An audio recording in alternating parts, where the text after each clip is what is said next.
on passe de l'autre côté.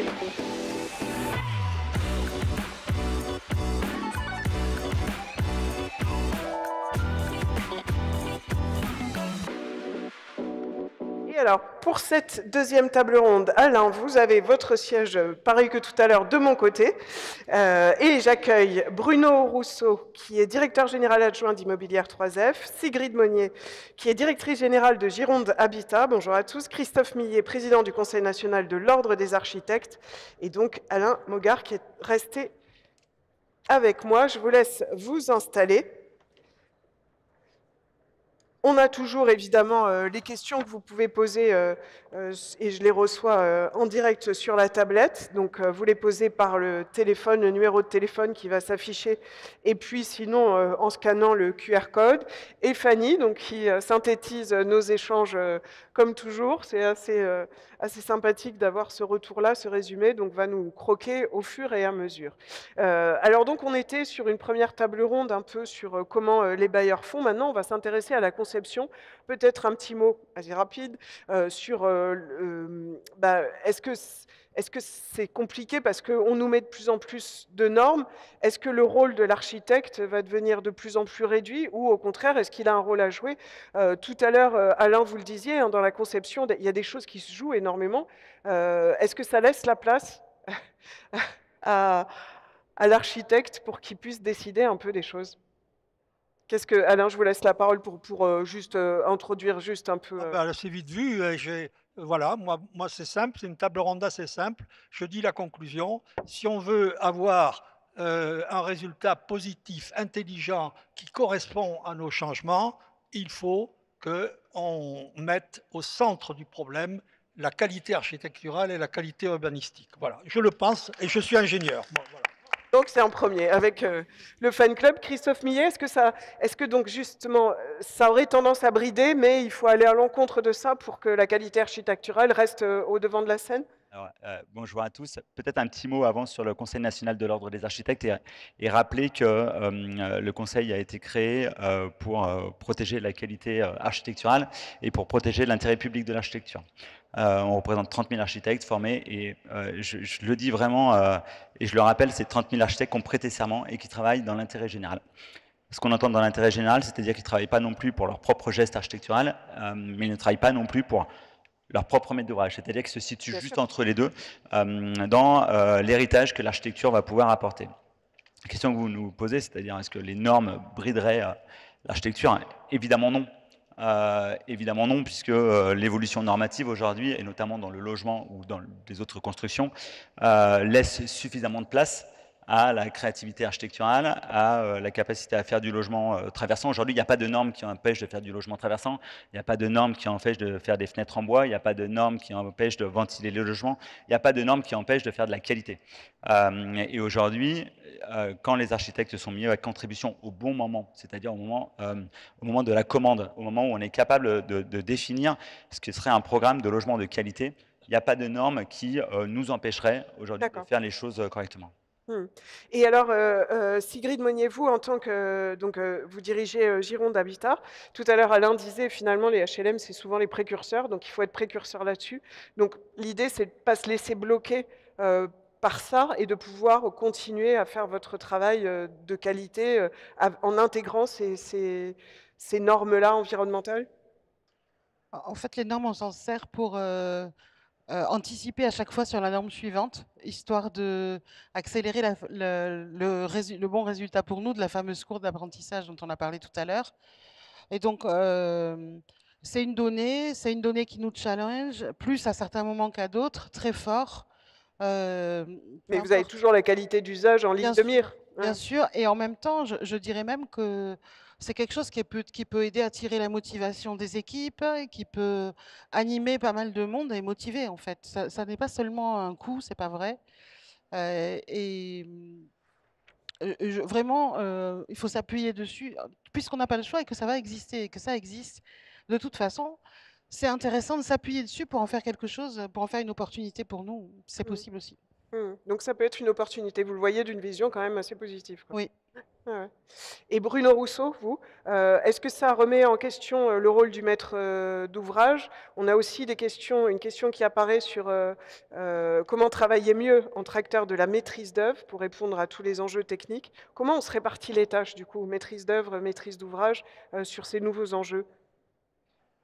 Bonjour à toutes et à tous. Merci de cette question. En fait, chez 3F, c'est dans notre ADN de construire, en fait, d'être un maître d'ouvrage de longue date. Et au moment de la mise en place de l'ERT 2005, donc il y a 20 ans maintenant, en fait, la décision a été prise chez 3F de créer une direction de l'architecture et du développement durable. À l'époque, ça s'appelait comme ça, parce que ça nous semblait important en tant que maître d'ouvrage de mettre au cœur de nos choix à la fois l'ambition architecturale et l'ambition qu'on n'appelait pas encore environnementale, mais qui est devenue une ambition environnementale.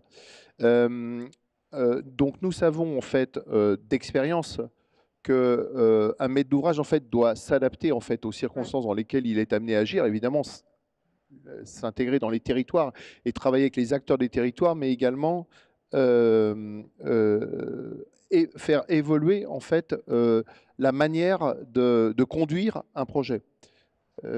Et il me semble qu'on est avec la RE 2020, on est rentré dans une nouvelle période, puisque la combinaison finalement n'est plus, et ça a été dit tout à l'heure, n'est plus simplement que de rechercher une performance énergétique. Ça, je dirais que la question de la thermique, elle est réglée depuis maintenant, je pense, un bon moment et bien maîtrisée par l'ensemble de la chaîne des acteurs de la construction, de la conception à la réalisation et évidemment derrière à l'exploitation, même s'il y a quelques sujets sur des installations techniques qui peuvent nous poser problème d'un point de vue maintenance, la dimension carbone et la dimension qualité d'usage est importante. Et chez nous, en fait, on a mis cette ambition-là dès la RE 2020, donc il y a 5 ans maintenant, dans une démarche qu'on appelle 3F Climat, qui est une démarche en fait de recherche et développement, parce qu'en fait, la manière de sortir finalement ces nouveaux bâtiments, on ne le connaît pas. Hein.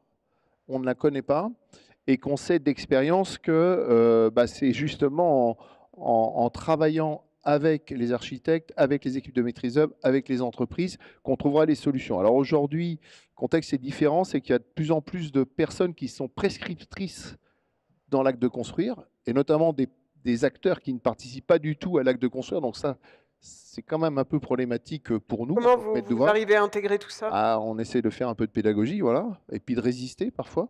C'est pas toujours simple. Deuxièmement, la performance qu'on a à atteindre, globale, parce qui est complexe, hein. Donc l'usage, qualité d'usage, qualité, j'irais, d'exploitation, performance sur le plan carbone, nous oblige en fait à avoir une sorte de combinaison entre la conception, finalement le respect du programme initial, le choix des matériaux, les filières techniques, les modes constructifs et les installations techniques. Et ça paraît simple comme ça, mais en réalité, c'est assez complexe et surtout qu'on n'a pas de retour savant sur le sujet. C'est-à-dire que tout le monde connaît sa partie, mais l'ensemble, comme on assemble bien l'ensemble, c'est un peu plus compliqué. Donc en fait, on est vraiment à ce moment-là. Et l'autre remarque que je voulais dire, c'est que je pense que le problème, il n'est pas tant technique, même s'il y a évidemment des évolutions techniques qui sont attendues. Je pense qu'il est culturel dans la manière avec laquelle les acteurs de la construction travaillent ensemble. Et typiquement, nous, en tant que maître d'ouvrage, depuis 5 ans, et surtout ces 3 dernières années, maintenant qu'on a sorti les premiers bâtiments RE 2025 qui sont livrés cette année, en fait, on n'a jamais autant rencontré d'industriels. Jusqu'à présent, on rencontrait des architectes, des maîtres d'œuvre, des entreprises du bâtiment. Aujourd'hui, on remonte les filières, on s'intéresse en fait à ce qui se passe avant, parce que quand on parle matériaux bio ou géosourcés, quand on parle process, constructif, notamment sur le hors-site, on est obligé là de remonter un peu les filières et de voir comment ces filières en fait s'organisent pour pouvoir après derrière en tant que maître d'ouvrage ordonnancer l'acte de construire de la façon la plus efficiente, puisque ça a été évoqué tout à l'heure. Et vous avez l'impression, puisque c'était la question qu'on posait à la précédente table ronde, que ces filières se constituent suffisamment vite, suffisamment profondément? Je vois des petits signaux qui sont un peu contradictoires. Vous allez parler. On va dire qu'on ne va pas assez vite, mais en réalité, ça va très vite. Je prenais un exemple tout à l'heure quand on a préparé la table ronde. Je partageais la réflexion avec Patrice Tillet ou avec les collègues, autres bailleurs qui sont présents à cette table ronde. La RT 2005, quand elle a fixé les bâtiments basse consommation, en fait, nos premiers BBC, on les a sortis en 2009, 4 ans après. Aujourd'hui, je pense que la plupart des bailleurs qui sont en avance sur le sujet, ils sortent leur premier immeuble RE 2025, seuil de 2025, en 2025. C'est quand même quelque chose qu'il faut signaler. Et ça, c'est pas simplement parce que c'est une volonté, je dirais, stratégique. C'est aussi parce que l'ensemble, en fait, des acteurs de l'acte de construire se sont mobilisés. Les entreprises, les architectes, les maîtres d'œuvre. Et donc, on est, d'une certaine manière, presque plus au rendez-vous qu'on ne l'a été sur la RT 2005. Ne soyons pas trop, je dirais, durs avec ce qu'on est en train de dire. Maintenant, je vois un grand appétit, en fait, d'entreprendre, en fait, sur ce sujet-là en France, de la part du côté du monde des entreprises, du bâtiment, des filières industrielles, des architectes, des BET. Après, il y a évidemment énormément d'habitudes que chacun a prises, et il y a des modèles économiques qui sont complètement chamboulés pour tout le monde. Donc ça va être des gros Et ça changements demandera du temps. très longs, quoi. Il y a une question, avant de vous faire réagir, Christophe, sur les filières. Il y avait une question sur une réglementation supplémentaire. Proposition. Faut-il réglementer la qualité d'usage? Est-ce que ce serait contre-productif? Puisqu'on parle beaucoup de... Voilà, si vous pouvez réagir à ça, c'est grave. Je pense vraiment que si on veut pas se tromper d'enjeu, la qualité d'usage, c'est une question d'attention, de participation, de processus, de réflexion aussi, parce que le plus grand technicien de la Terre, il habite aussi quelque part. Il n'a pas envie non plus d'avoir un four ou une chaudière ou ce que vous voulez, où en fait, il y en a pour demi-heure devant le tableau pour savoir comment ça marche. Donc en fait, vraiment, ce sujet de qualité d'usage, il est très fort chez nous tous. Les réglementations, elles sont intéressantes quand elles nous challengent. Quand c'est une réglementation locale qui dit, par exemple, les fenêtres doivent être en aluminium, en termes de bilan carbone, c'est pas tellement intéressant. Et en termes d'usage, je ne sais pas ce que ça ajoute. Et en termes de qualité architecturale, c'est contestable. Donc voilà, il faut faire très attention. On est guetté par la surréglementation, y compris par des règles locales d'urbanisme très contraignants ou des chartes architecturales ou des vérifications de la qualité d'usage a posteriori après livraison de logement, qui finalement peuvent nous conduire à des choses qui sont aberrantes si on veut s'adapter à tout. Donc à un moment donné, c'est super important de ne pas perdre le fil de ce qui est vraiment important, des grands objectifs. La qualité d'usage fait partie de nos grands objectifs. C'est notre intérêt commun, c'est notre sujet quotidien. Je pense qu'il n'y a pas besoin d'avoir des normes complémentaires, supplémentaires là-dessus.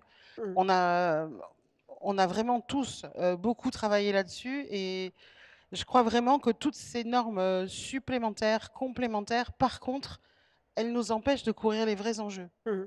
Christophe, une réaction alors sur les filières, et puis après j'aurai une autre question sur votre conseil. Je vais essayer de faire plusieurs choses, mais déjà sur la réglementation sur la qualité d'usage, évidemment, non, les réglementations, c'est quelque part, c'est une forme de palliatif à un système qui est mis en place, qui a fait le logement comme étant un produit financier et qui fait qu'il faut donc le rentabiliser.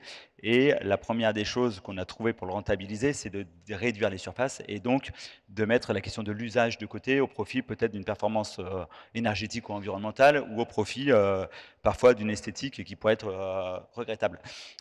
Et donc l'idée de la réglementer, c'est pas nécessaire. Par contre, remettre les acteurs qui savent ce que c'est qu'une qualité d'usage au moment de la commande, c'est-à-dire écrire les programmes qui définissent ce qu'un usage.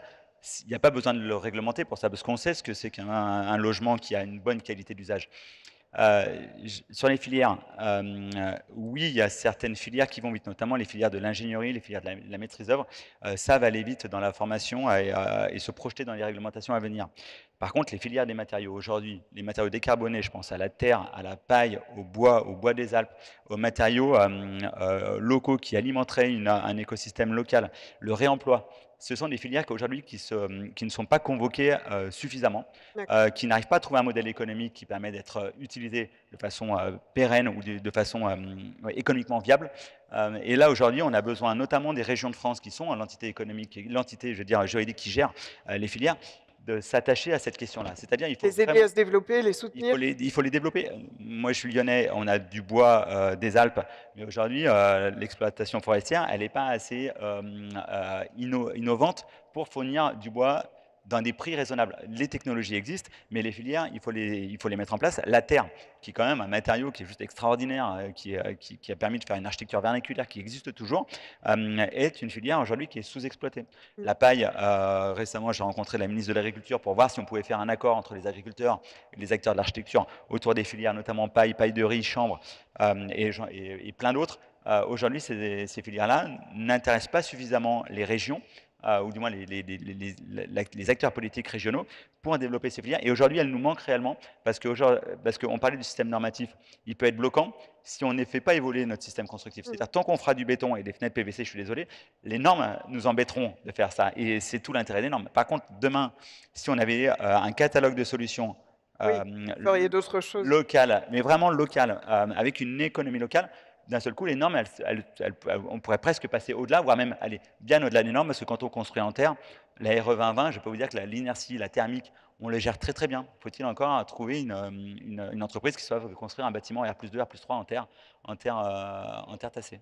Je vais poser la question un peu provocatrice. Se passer d'architecte en cas de rénovation thermique, est-ce vraiment une source d'économie? Vous pouvez répondre? Eh bah, je pense que Bien sûr que non. Alors, il y a pas de la rénovation thermique, il faut qu'on enlève ce terme. Il n'y a pas de rénovation thermique. Une rénovation, c'est on change, à partir du moment où on intervient sur une façade et qu'on y ajoute un isolant, on change l'équilibre d'usage du logement. C'est-à-dire, à un moment, les pièces qui étaient au nord, ben, finalement, vont devenir peut-être habitables. On va peut-être pouvoir y faire des chambres. Les façades sud on va avoir des brise-soleil, elles vont être peut-être plus habitables. Et en fait, la question de la rénovation thermique, si on ne se pose pas la question de l'usage à l'intérieur, n'a juste ça sert à rien. aucun sens. Mm. N'a juste aucun sens. C'est-à-dire qu'il y a des rénovations d'ailleurs qui pourraient être que à moitié thermique et à moitié d'usage. On pourrait trouver plein d'autres équilibres. Et ça, aujourd'hui, la seule compétence qui est capable de faire ce diagnostic-là, de le poser, c'est l'architecture. Mm. Derrière ça, les architectes, bien sûr. Je reviendrai vers vous après sur le changement que ça implique pour l'architecte. Mais je voulais, Alain, vous faire réagir sur tout ce qu'on s'est dit, et notamment ce que disait Bruno, le changement de culture que ça implique. Parce que ça veut dire qu'on travaille un peu différemment, avec de plus en plus de monde, en se focalisant pas que sur la performance ou sur la technique. C'est quand même des changements assez profonds. D'ailleurs, vous le disiez en première table ronde, hein, c'est quand même des choses un peu lourdes qu'on a devant nous ou qu'on est en train de faire, quoi. Ah, écoutez, ça progresse très vite, je trouve, Ouais. l'entente des acteurs. Enfin, moi, j'ai connu quand même une période où le monde du bâtiment ne concevait son travail que de façon séquentielle. Mm. On avait un maître d'ouvrage qui choisissait un architecte, je fais simple, un peu simpliste, qui choisissait ses BET, ensuite l'architecte conseillait le maître d'ouvrage pour choisir les entreprises, et les entreprises décidaient d'acheter chez les industriels. Aucun des acteurs ne se voyait ensemble, aucun. Et chacun voulait gagner sur l'autre.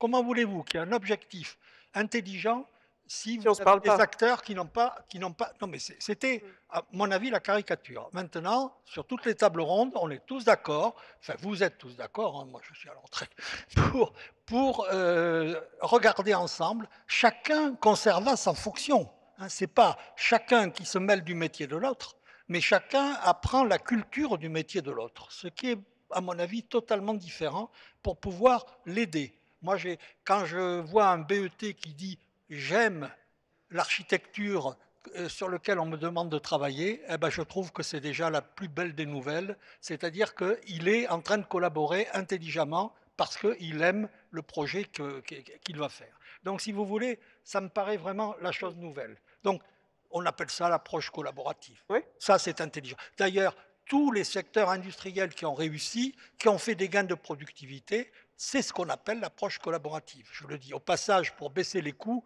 on les baissera plus sûrement si chacun des acteurs contribue à la baisse générale du coût que si chacun veut s'en sortir individuellement, en grugeant l'autre. Excusez-moi, mais il y avait quand même de ça. Alors, pour avancer dans le débat, je voudrais insister sur un des aspects qui me paraît important et un nouvel espace pour les gens du bâtiment.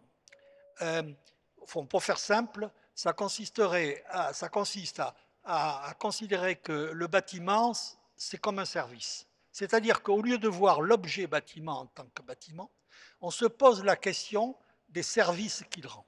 Mhm. Et moi, j'ai entendu des promoteurs me dire, désormais, je fais non seulement un bâtiment, mais une plateforme de services. Alors, à tous ces acteurs regroupés, donc j'ai nommé maîtrise d'ouvrage, architecte, BET, entrepreneur et industriel, est-ce qu'on ne peut pas aussi leur dire que dans la qualité globale, la finale, l'idée de se préoccuper des services que rend le bâtiment, c'est une idée importante. Pourquoi c'est important? Parce que, un, ça va nous obliger à regarder non pas seulement à l'échelle du bâtiment, mais à l'échelle du quartier, parce qu'à partir du moment où on cherche à avoir des services, on regarde les espaces extérieurs, on regarde les équipements publics qui ne sont pas très loin, on discute avec les villes pour voir comment on les met plus ou moins à la disposition des habitants, et pour les habitants, on dit, mais enfin, ils pensent à nous, puisqu'ils réfléchissent à l'ensemble des services dont on a besoin. Donc moi, je trouve que c'est très important, cette idée de service. Et c'est donc un nouvel espace pour l'architecture et l'urbanisme. Donc je sais que vous avez pensé, j'abat des cartes. Et alors, je vais dire un peu ce que je pense sur le... Je crois que à la première table ronde, on est resté sur le sujet qui est les contraintes, entre guillemets, de la transition environnementale. Mais pour faire absorber les contraintes de cette transition environnementale, je crois qu'il faut aussi qu'on leur dise que dans le monde nouveau qui est en train de se jouer, on va avoir des services nouveaux. Du plus par rapport à ce qu'on a connu. Oui. Et à ce moment-là, le changement de société, c'est-à-dire ce qu'on demande aux gens, au lieu de dire merde, encore des contraintes, et on voit bien qu'en ce moment, sur l'écologie punitive et puis les politiques se cognent dessus marche pas tellement. de façon assez enfin, peut-être pas au bon niveau d'ailleurs entre nous de la réflexion. Je trouve que c'est beaucoup plus important qu'on se préoccupe des services. Et là, si vous permettez, là je suis sur un credo personnel, je pense que au lieu de seulement se battre et s'envoyer des gifles au niveau national sur écologie, pas écologie, etc., la vraie synthèse, elle est très claire. Et bien, elle est là. Au niveau des services, quels sont les arbitrages qu'on fait locaux? Qu'est-ce qu'on fait sur un quartier? Et les villes, c'est pareil. Elles sont là en ce moment en train de se dire, d'ailleurs, au niveau des villes, ça se cogne moins, une fois qu'il y a un maire, bien sûr, ça y a un se maire fait, qui ça fait se des parle. choses intelligentes et qui essaie de trouver des compromis, et qui les trouve, les compromis au niveau local, on a enfin des progrès sur la question environnementale. Et donc, moi, je trouve que c'est excitant en ce moment pour tous les acteurs et les architectes et urbanistes, parce que, j'aurais aimé être architecte et urbaniste, mais j'avais pas le talent. Mais de se dire que c'est ça qu'il faut faire. Des nouveaux enjeux autour des services. Christophe Millet, vous vouliez réagir et moi je voulais vous demander justement si ces nouvelles notions d'expérimentation et peut-être d'extension du champ de l'architecte, comment vous l'intégrez au niveau du Conseil de l'ordre? Alors, je vais réagir juste et modérer ce que nous disait Alain sur le travail collaboratif, parce que tant que les bailleurs sociaux ne feront pas de la maîtrise d'ouvrage directe et continueront à passer par la VFA, et je sais qu'Emmanuel Cos se bat contre la VFA aux côtés de l'ordre des architectes et aux côtés d'autres acteurs, tant qu'on n'aura pas le lien entre la maîtrise d'ouvrage, qui est le bailleur, l'architecte, qui va faire la conception, et l'entreprise qui construit, c'est-à-dire qu'aujourd'hui, quand en VFA, l'architecte ne voit pas le maître d'ouvrage, le maître d'ouvrage ne voit pas l'entreprise ne voit pas l'architecte, puisqu'on est séparés. C'est le principe de la VFA. Il faut quand même, à un moment donné, dans les solutions qui sont proposées par le Conseil de l'ordre, mais pas que, c'est-à-dire que la VFA est un frein à l'innovation, la VFA est un frein à la qualité, la VFA est un frein à ce travail collaboratif dont on parle, et il faudra bien un jour que les bailleurs, et je sais qu'ils y travaillent, mais structurent une maîtrise d'ouvrage directe et qu'ils puissent venir discuter avec les concepteurs de ce que peut être le logement social d'aujourd'hui, de demain, en regardant notamment ce qui a pu se faire hier. On peut peut-être les faire réagir à ça, Sigrid et Bruno. Nous, on a conscience de cet enjeu depuis le début. Alors peut-être parce qu'on est office départemental et que du coup, on a une attention particulière au développement des territoires, y compris villes moyennes, territoires plus ruraux. Mais cette compétence maîtrise d'ouvrage, elle est indispensable. Donc on a choisi de jamais la laisser partir. Et on fait 80-90% de notre production en maîtrise d'ouvrage directe. effectivement, c'est important, c'est exigeant aussi. Mmh. C'est-à-dire que pour revenir sur la question du rapport au quartier, à l'environnement et à l'ensemble des services, c'est des questions que se posent les architectes et les urbanistes et les paysagistes de nos équipes de maîtrise d'ouvrage avant même de choisir un foncier. En fait, ils ont fait tout un tas d'études. Ça va quand même vite. Il y a des moyens aujourd'hui, numériques Mmh. notamment, mais pas seulement, qui permettent d'avoir une idée quand même de quelle peut être notre contribution au local et inversement. Ouais. C'est-à-dire en quoi cet environnement-là, il est intéressant pour que des gens habitent là.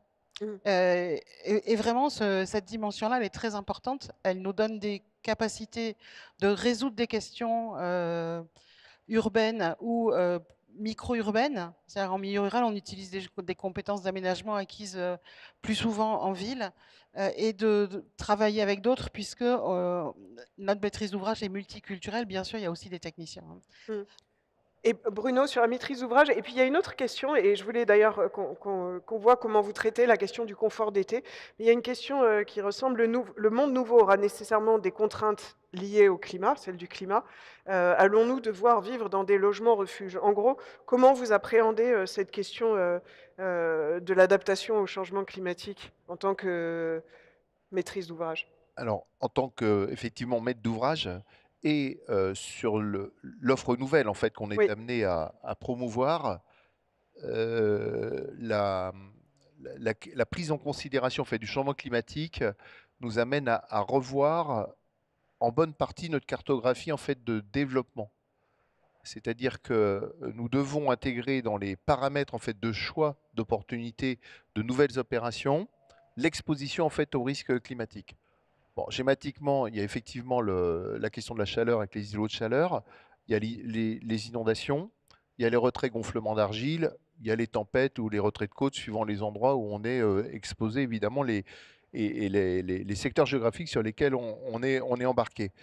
Quand on combine je dirais alors les quatre peuvent être réunis, hein, mais généralement il y en a trois qui sont réunis, deux ou trois qui sont réunis, suivant les régions sur lesquelles on intervient en France. Et donc la question par exemple de l'îlot de chaleur dans la dimension urbaine est très importante parce qu'en réalité la question elle se limite pas à l'échelle du bâtiment et quelle que soit la conception du bâtiment, même si on cherche à l'améliorer, à faciliter les phénomènes de ventilation naturelle qui sont absolument indispensables. Ça a été, je dirais, oui, ça a évoqué été tout dit, à l'heure, donc je ne reviens pas même dessus. si ce n'est pas toujours On est possible selon les territoires. exactement, l'échelle elle est plus large. Donc il va falloir que nous soyons attentifs finalement au secteur Mmh. de développement urbain ou de transformation urbaine sur lesquels cette question-là est prise en compte. Et je dois dire que ça, c'est plutôt nouveau et c'est une vraie question d'un point de vue d'urbanisme. Moi, je suis urbaniste de formation et je dois dire que l'urbanisme, vu sous cet angle-là, ça interroge, je crois, beaucoup sur, je dirais, comment on fabrique demain la ville, sur la ville ou la ville dans des projets de développement, je dirais, spatial. La question J'avais juste une question sur le confort d'été, parce qu'il y avait une question ouais. qui parlait de surcoût, si on ne l'intègre pas, comme vous le disiez, en anticipation. Comment pallier le manque d'anticipation de la réglementation sur le confort d'été? Surcoût de 4% à la conception, est-ce que c'est vrai? Surcoût de 10% 15 ans après, si c'est oublié. Bon, alors, je vais en profiter pour répondre à une question qui a été posée tout à l'heure sur la Oui, question Évidemment que ça coûte plus cher aujourd'hui de construire un bâtiment à qui des intègre niveaux ça. RE 2025, voire RE 2028 qui sont en avance de phase que si on se mettait sur du RE 2020, ça coûte plus cher. C'est pas 3 fois et demi comme c'était Oui. proposé, c'est plus coûteux et ça dépend en fait beaucoup du contexte dans lequel vous intervenez et bien des acteurs avec lesquels vous intervenez. Euh, euh, je- nous sommes dans des démarches, je le disais tout à l'heure, en fait, de recherche et développement sur ces Oui. questions-là. Donc, quand on innove, forcément, on fait des paris et obligatoirement, on n'est pas dans des logiques économiques. On investit en quelque sorte sur des choix, sur des hypothèses de choix, sur des hypothèses de conception dont on vérifiera, on va dire, si à l'avenir, ça répond, j'irai aux ambitions, aux attentes initiales. Et donc, cette logique d'investissement, nous, on est plutôt dans l'idée de dire qu'est-ce qu'on met en face en termes de contrepartie sur ce surcoût d'investissement. Eh bien, c'est la qualité d'usage. Et nous pensons, en tout cas on est quelques-uns à penser que, et quand on en discute avec un certain nombre de financiers ou quand on en discute avec des promoteurs, certains promoteurs immobiliers qui sont un peu en réflexion là-dessus, en fait, qu'est-ce qui créera la valeur de l'immobilier demain? Qu'est-ce qui donnera vraiment une valeur différenciante à un immeuble en 2050 par rapport à maintenant? qu'est-ce qui a contribué à l'enchérissement, on va dire, des valeurs foncières, notamment foncières d'ailleurs, et des valeurs immobilières ces 15 dernières années, et qu'est-ce qui va jouer, je dirais, dans les 15 prochaines années? Incontestablement, le changement climatique et la manière avec laquelle l'habitat répondra à des niveaux de confort acceptables, et tout le monde s'adaptera à ces changements-là, mais acceptable, donnera de la valeur. Donc nous, on se dit, en tant que bailleur social, sur le parc nouveau, face à ces changements climatiques, effectivement, nous devons choisir des emplacements qui vont, on va dire, limiter, je dirais, l'impact de ces risques ou composer avec. Par exemple, sur l'inondation, on peut, avec le risque d'inondation, composer avec. On l'a démontré, on a une opération au Morantin avec Éric Daniel Lacombe qui a plus de 15 ans et qui a montré qu'on pouvait, je dirais, bâtir un petit quartier de ville dans un centre-ville, à Romorantin en l'occurrence, qui résiste à une crue, je dirais, centenale d'une rivière, tout en permettant aux gens de continuer à habiter chez eux. On l'a fait aussi à Colombes, enfin, il y a d'autres endroits où on l'a fait. Là, ce qui me paraît, enfin, pour terminer, plus problématique, c'est la question de l'eau. Ça a été évoqué tout Oui. à l'heure, d'ailleurs, pour la question de la Guyane. Mais c'est une question qu'on doit aussi regarder, alors qu'elle n'est pas du tout adressée dans la RE, la question de l'eau. Et l'eau, il y a évidemment l'eau au travers des pluies, mais il y a aussi l'eau dans son fonctionnement dans le bâtiment, avec des matériaux biosourcés. Avec des systèmes de ventilation et avec des bâtiments de plus en plus étanches, on a un vrai sujet de la question de l'eau, de l'humidité, de la ventilation, enfin bref, et qui est très dépendante de l'usage aussi, et des habitudes d'usage des habitants, d'ailleurs qu'ils soient locataires ou accédants. De ce point de vue-là, il n'y a pas de différence. Donc on a quand même de beaux défis devant nous par rapport à ce que, je dirais, les changements climatiques vont nous poser comme difficulté en tant qu'habitants, en fait. Et je rejoins ce que tu disais en disant qu'on est tous habitants de quelque part. Donc on est tous confrontés à ces questions-là. Et je pense que locataire comme maître d'ouvrage, on est égaux de ce point de vue-là. Alors, on a un petit aperçu du dessin de Fanny. Restez attentifs face aux transformations. Comment construire demain? RT 2005, 2012, 2020, ça va nous coûter cher, évidemment, cette question, cette préoccupation sur le prix, mais on gagne de la valeur, en effet. Voilà, on a un petit aperçu de nos échanges. Pensez service des bâtiments, ce que vous disiez, Alain, sur les services. Je voulais poser une question là, qui nous est posée. Les bailleurs demandent aux architectes de l'innovation, vous parlez de la recherche et développement, Bruno, vous demandez donc aux architectes de l'innovation, de la qualité, de la durabilité, mais en les mettant en concurrence, est-ce que c'est pas une contradiction? Est-ce que c'est une contradiction? Alors, je ne sais pas si c'est une Parce que contradiction. souvent, quand il y a de la concurrence, il y a beaucoup d'innovation, non? Et c'est vrai quand même qu'on a une vraie difficulté réglementaire, parce qu'on les met en concurrence, parce qu'on n'a pas le choix, hein. Sinon, Oui. on serait largement capable d'en choisir un et de ne pas prendre tout le temps le même et d'en changer quand on change de projet. Avec une relation Bien maîtrise sûr. d'ouvrage, maître d'œuvre qui est Bien sûr. intéressante. Mais on a un vrai problème réglementaire, et je reviens à ce que vous disiez tout à l'heure. En fait, soit on est dans un cadre, même dans un cadre de maîtrise d'ouvrage direct, on est quand même dans ce problème de fonctionnement séquentiel qui est lié au code des marchés publics. Si on veut en sortir, on peut aller en conception-réalisation, là c'est terrible. En fait, c'est l'entreprise qui mène le jeu et l'architecte, il faut qu'il ait une personnalité hors du commun, on va dire, et qui ait déjà Il y en a, hein. des liens, il y en a, et qui ait déjà des liens établis avec le maître d'ouvrage pour que globalement tout ça puisse progresser de manière saine et intéressante pour tous. Donc finalement, ce fonctionnement collaboratif dont on a absolument besoin pour faire ce saut, il est réellement entravé par la manière dont est organisé le code et par les modalités d'achat qui nous sont imposées sur différentes sortes. Il y a probablement quelque chose à inventer en termes d'innovation juridique qui permettent aux acteurs de travailler ensemble sans être dans des compromissions ou des répétitions de liens ou d'inéquités économiques. Il y a vraiment quelque chose à trouver de ce côté-là pour faciliter vraiment l'innovation, parce que l'innovation, aujourd'hui, c'est réfléchir ensemble sans aucun doute, et réfléchir ensemble à quelques-uns dans le cadre d'un contrat qui est lié à la réflexion, et après on va travailler et on remet tout le monde en concurrence. C'est pas forcément très satisfaisant. Et des innovations juridiques Oui, alors, je vais juste rappeler quelques choses élémentaires. Le Code des marchés publics donne des procédures, mais des procédures planchées. Il n'y a pas aucun maître d'ouvrage à qui on interdirait d'aller sur des procédures au-delà du Code des marchés publics. J'entends par là que les dernières lois, alors LCAP, Elan, je les mélange un peu, ont permis des dérogations sur la question du concours architectural au moment des procédures. Pour autant, il n'y a pas de loi qui empêche les bailleurs sociaux à lancer des concours autour du projet de logements sociaux. Ce n'est pas interdit, c'est juste qu'il y a un certain nombre de bailleurs sociaux aujourd'hui qui passent par la case soit offre, qui est la pire des méthodes, puisque offre, c'est-à-dire qu'on va avoir entre 80 et 100 architectes qui vont faire une proposition d'honoraires sur un programme.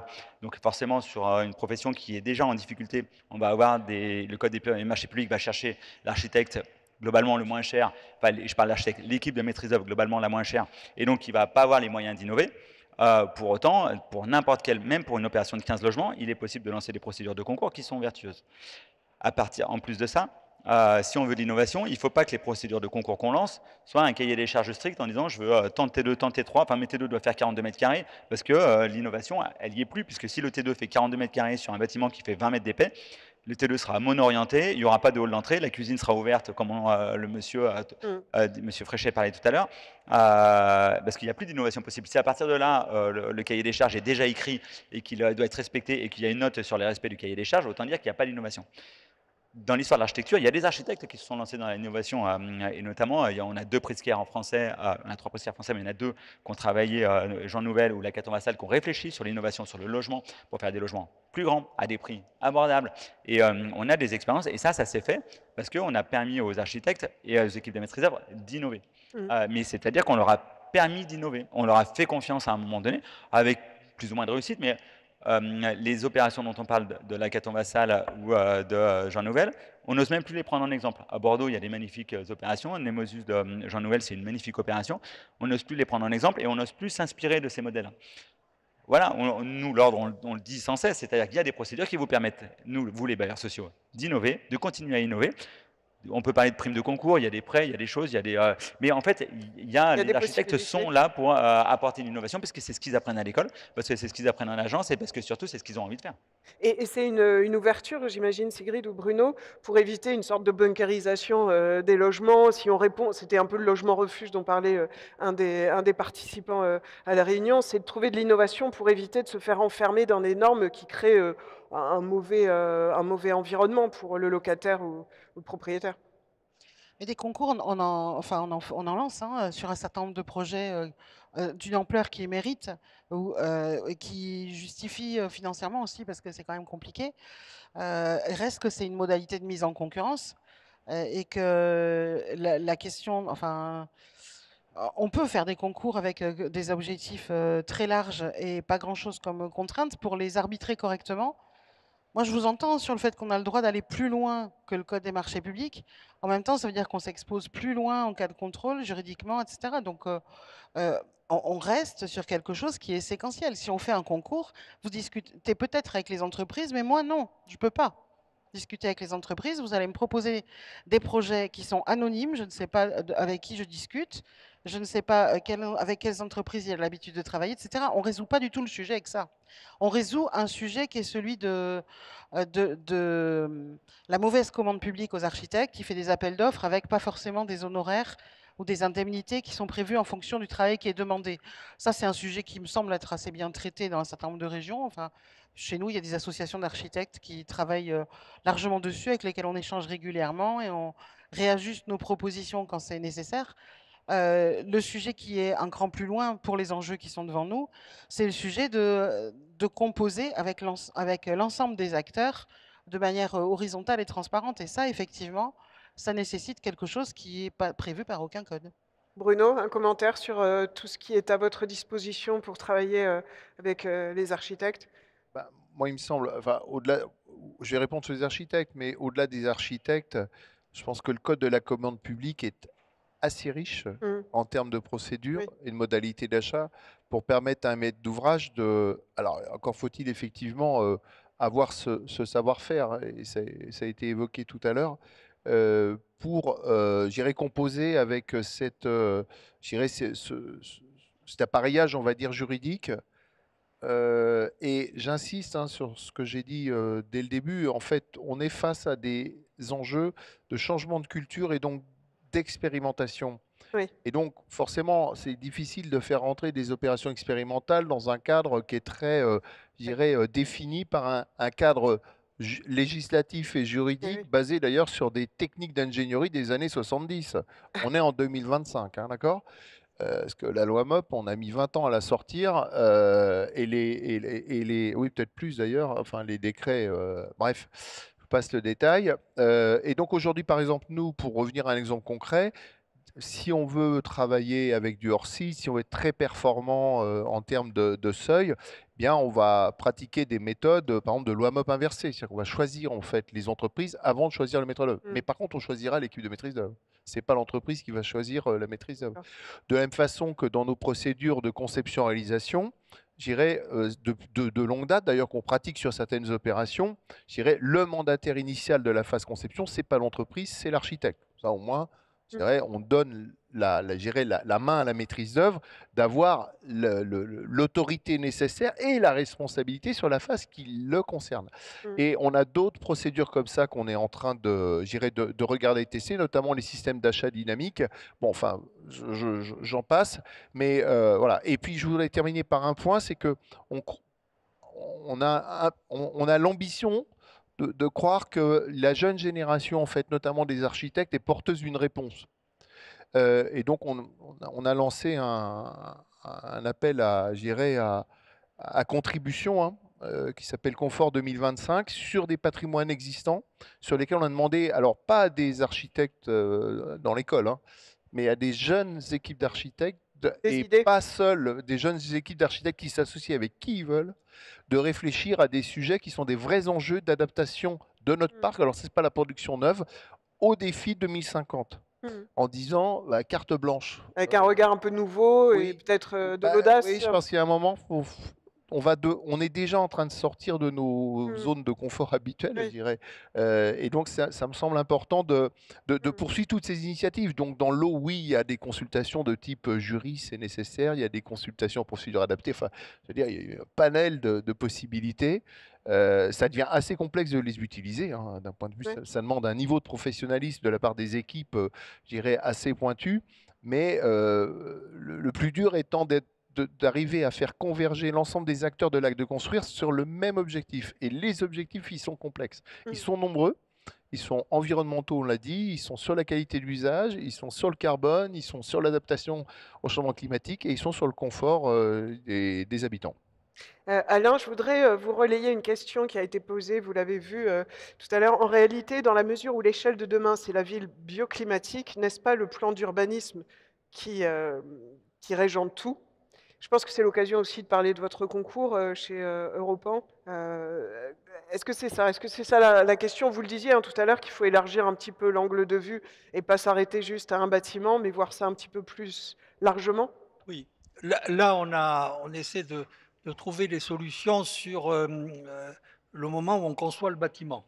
Mais la question, c'est aussi qu'est-ce qu'on fait dans le quartier, qu'est-ce qu'on fait, comment on insère le bâtiment dans la ville, etc. Et là, c'est une ouverture d'esprit dont je voudrais vous faire partager à travers le concours Europan. Je ne suis plus le président depuis 6 mois, 1 an, c'est Mais en Francis parler. Rambert, mais parce que je suis honnête intellectuellement de le dire. C'est un concours qui s'appelait, que les Français ont lancé, Programme Architecture Nouvelle, et on l'a proposé au niveau de l'Europe. C'est pour ça qu'on l'appelle Europe PAN. Et dans ce concours, au début, les thèmes étaient des thèmes d'architecture. Et puis maintenant, c'est devenu des thèmes sur la ville. C'est intéressant. Et les 3 derniers thèmes sont intéressants. C'était ville adaptable, ville productive et ville vivante. Et si vous mettez les 3, c'est notre question actuelle. Adaptable, je crois que c'est très important. Il faut des solutions adaptables dans le temps, on l'a vu, parce qu'on ne peut pas tout régler maintenant. Et il y a cette idée que dans l'urbanisme aussi, il faut un urbanisme adaptable. D'ailleurs, au passage, il y a une idée qui est sortie plusieurs fois, c'est cette idée d'urbanisme provisoire ou de solution provisoire. On la met à l'essai, et on voit si les habitants ils trouvent ça bien ou pas. La plus facile, c'est de faire un parc et de ne pas tracer au départ les cheminements, de laisser faire et de dire qu'est-ce qui est choisi. Et à ce moment-là, on s'aperçoit que les maires nous disent mais on peut tenter beaucoup plus de choses si on peut expliquer aux gens que si ça ne marche pas, on replie les trucs et on tentera autre chose. Et quand vous y réfléchissez à ça, c'est un peu mon dada, les mutations du vivant, ben c'est des mutations où il y a des mutations, on tente des trucs et puis des fois Il y en a qui ne prennent pas. ça marche pas bien. Et si l'urbanisme, on commençait à en faire, si je puis dire, cette matière vivante dans laquelle on tente des choses et on voit ce qui marche et ce qui marche moins bien. Et réfléchissons, c'est tellement compliqué ce qu'on a à résoudre que c'est une démarche intelligente. Je me permets de le dire. Et ville productive, c'était l'autre. Enfin, là, je viens de traiter ville vivante et ville adaptable ensemble. Et ville productive, c'était l'idée qu'il faut retrouver de l'autonomie de nos territoires, autonomie de production énergétique, recycler les matériaux, etc. C'est-à-dire qu'on ne peut pas dépendre sans arrêt de réseaux, et d'ailleurs, s'il y a des attaques et tout, vous voyez bien qu'on va dépendre. Et donc voilà, je trouvais que cette réflexion sur un élargissement aux questions urbaines serait le bienvenu. Alors, par rapport au PLU, ben oui, il faut oser. Vous savez, ce concours, il est réservé aux moins de 40 ans. Les maires sont d'accord pour oser quelque chose, innover en matière d'architecture, et en général, c'est eux-mêmes qui sont d'accord après pour adapter leur PLU, parce qu'il y a des beaux projets qui se pointent. Voilà. Mais je pense que c'est un endroit où on peut respirer. Voilà.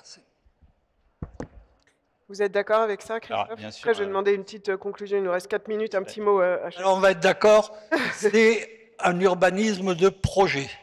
Et la clé, c'est le projet processus. Voilà, j'avais oublié ça. Si Alain, vous dites tout ce que je veux dire, ça va être compliqué. Mais... non, alors bien sûr, je crois que nous, au Conseil de l'Ordre, depuis 4 ans maintenant, on utilise ce slogan, c'est-à-dire passer d'une politique du logement à une politique de l'habitat. Donc, ça nous permet d'éviter de faire la confrontation ville-campagne, mais c'est de dire que l'habitat, à l'échelle d'un habitat... d'un oiseau, par exemple, habiter, c'est se loger, manger, s'éduquer, se transporter, travailler. Et il y a des piliers. Carlos Morano l'a fait sous la forme de la ville du quart d'heure, mais il y a plein d'autres intellectuels qui ont réfléchi à cette question d'habitat. Et en fait, c'est une des réponses à la question du logement, c'est-à-dire l'équilibre des territoires. Où est-ce qu'on a besoin de logement? Où est-ce qu'on a besoin d'avoir du logement? Et cette notion d'habitat, on se rend compte que, et notamment quand on fait les assises du logement, on se rend compte que des maires disent, nous, moi j'ai tout, les 4 piliers, sauf que j'en ai un, c'est j'ai pas d'école par exemple. Mais par contre, l'habitat, je l'ai, le travail, je l'ai, le loisir, je l'ai, et la nourriture, je l'ai. Mais par contre, j'ai pas d'école. Donc, financez-moi une école et vous verrez, j'aurai les 5 piliers qui vont me permettre d'attirer les gens pour venir habiter ici dans un écosystème qui est le bonheur du quotidien. Et ça, c'est vraiment la clé de la problématique du logement, c'est de passer d'une politique du logement à une politique de l'habitat. Donc après, ce que dit Alain sur la question de la ville, c'est-à-dire c'est exactement ça en milieu urbain, mais ça marche aussi sur l'échelle du territoire. Et ce que disait tout à l'heure sur les jeunes architectes, effectivement, les jeunes architectes, cette notion de territoire et de filière, ils l'ont en eux. Mais vraiment, ils l'ont en eux. Parce que, pour le dire assez simplement, couler du béton, ça n'intéresse plus grand monde en vrai. C'est un autre changement, oui, c'est un changement générationnel. C'est un changement générationnel. Détruire pour reconstruire, ça n'intéresse plus grand monde. Couler du béton, ça n'intéresse plus grand monde. Avoir des valeurs de l'habitat, ça intéresse. D'ailleurs, on voit de plus en plus de jeunes confrères, y compris d'ingénieurs, qui vont s'installer dans les territoires, c'est-à-dire qu'ils sont de moins en moins concentrés dans les grandes métropoles pour aller s'implanter directement dans les territoires. Donc oui, c'est une des solutions. Et après, il y a d'autres solutions, notamment autour de cette question d'habitat, mais que j'avais noté, c'est la question de l'intensification des usages, la mutualisation des mètres carrés, c'est-à-dire c'est la première source écologique, c'est-à-dire les mètres carrés qu'on construit, qu'on utilise le plus possible. Notamment, la semaine dernière à Lille, on a fait quelque chose sur les écoles pour rappeler aux maires que les écoles, elles peuvent servir à d'autres choses en vacances, durant les vacances. Et plutôt que de rénover 2 bâtiments, on n'en rénove qu'une parce que finalement, les associations peuvent s'en servir. Ça peut faire, notamment en Martinique, on a vu l'école et le bâtiment refuge en cas de problématique climatique. On a évoqué la question de la solution autour des filières. Et moi, je voudrais peut-être dire un petit slogan un peu choc, mais je crois bien que l'écosystème du logement, en fait, n'a pas de problème. D'accord? L'écosystème a peur de mettre en place ces solutions. Et les solutions, on les a, on les donne. Les problèmes, on se les est créés. Depuis une histoire très récente, en fait, on s'est créé ces problèmes-là. Les acteurs se sont créés ces propres problèmes et on a peur de mettre en place ces solutions qui existent. qu'on dit haut et fort de son plein de voix, que ce soit la maîtrise d'ouvrage, les aménageurs, les architectes, les ingénieurs, on a les solutions, il ne faut pas avoir peur de les mettre en place. On a 1 minute pour la conclusion, beaucoup plus que tout à l'heure. Alain, 1 minute 01. Non, non, je ne vais pas conclure. Enfin, je vais pas Quoi, en tout cas, ça sera la conclusion de la table Je ne vais pas ronde. conclure au sens, il n'y a pas de conclusion. Moi, je ressens, j'espère que vous avez ressenti ça, qu'il y a des espaces formidables qui s'ouvrent devant nous. C'est-à-dire que quand on décide de prendre le problème de société, de changement de société, parce que c'est ça qui est en train de se jouer. Il y a un changement de société. Vous voyez bien que nos modes de vie, il faut qu'ils évoluent. Il faut qu'on nous mette dans une situation où on peut avoir des modes de vie responsables sans que ce soit compliqué, où chacun puisse faire son parcours et tout. Donc, si vous voulez, pour tous les secteurs des bâtiments, dans tous les acteurs du bâtiment et de l'urbanisme, ben écoutez, l'architecture et l'urbanisme n'ont jamais été aussi merveilleux, si je puis dire, dans ses résultats que quand il y a eu les grands changements de société. Voilà. Si vous regardez les grandes périodes de l'architecture et de l'urbanisme, c'est les périodes où l'architecture et l'urbanisme ont accompagné et ont même des fois guidé les changements de société. Voilà. Voilà des belles années devant nous. Bon, moi je trouve que c'est excitant. Hein. D'ailleurs, je suis prêt à redémarrer une nouvelle, si je puis dire. Merci beaucoup, en tout cas, merci à vous quatre pour ce tour d'horizon entre maître d'œuvre, maître d'ouvrage et architecture.